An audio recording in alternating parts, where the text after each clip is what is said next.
Welcome to session 3 in our series with Counsellor and Psychotherapist Courtney Vezina about keeping calm and carrying on.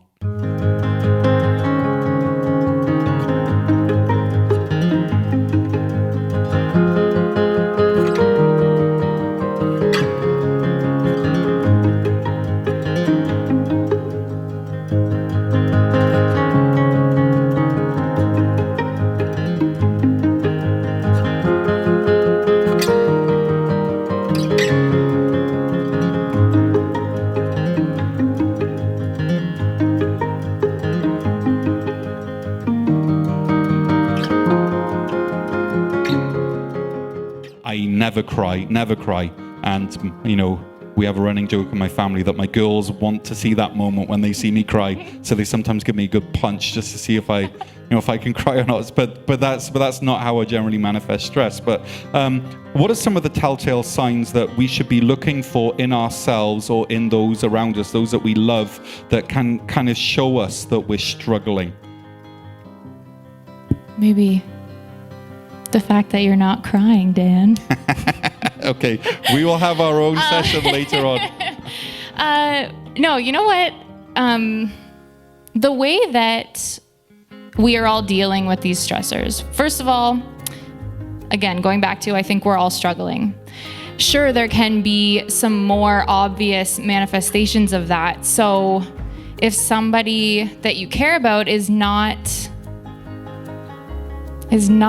keeping any sort of communication with people, the really seriously shut-in individuals that we can all recognize is not a healthy state of living. But even on top of that, again, with the opposite effect, the outward, the always busy, the never letting themselves breathe, that is also an extreme state of trying to deal with this stress. And I think those two examples and everything in between, at this point, we really do need as much support as we can have.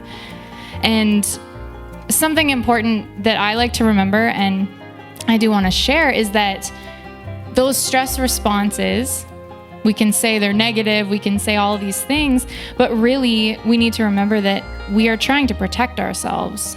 That is really what's going on. We feel vulnerable. We feel unsure. So we are trying our hardest to survive. Okay. So, it's like a defense mechanism, right? This is our sovereign ground, our sovereign territory, and we sense that there's some sort of an invasion. Then we will do things, whether we realize or not, whether it's conscious or not, whether it's premeditated or not. We will do something to try to shore up that boundary, right? And that's when it can start to maybe take us by surprise or shock us. Absolutely. Yeah, and even the first step in that would be the recognition and offering yourself some compassion. Even just recognizing for yourself, you get angry sometimes, and that's okay. And what you're doing is your body's trying to release that energy to go somewhere. It can't stay inside. But when you recognize it, you can say, okay, this is a hard day, and it's okay. Yeah. And just offering yourself that, a ticket out a little bit. Absolutely, yeah. And, for me, one of my coping mechanisms is naps. So, I can, like yesterday, I came home and I was lying on the seat, and we were waiting for supper or just after supper, and Wendy and the girls were talking, and within 5 minutes, I fell asleep, and I was in a dream. I was looking at the toilet, and a bat flew out of the toilet, and I said, shoot, and I woke up. And the girls were like, what was going on? And I think I went from fully awake to fully asleep and dreaming in 5 minutes, which is crazy, right? But naps are good.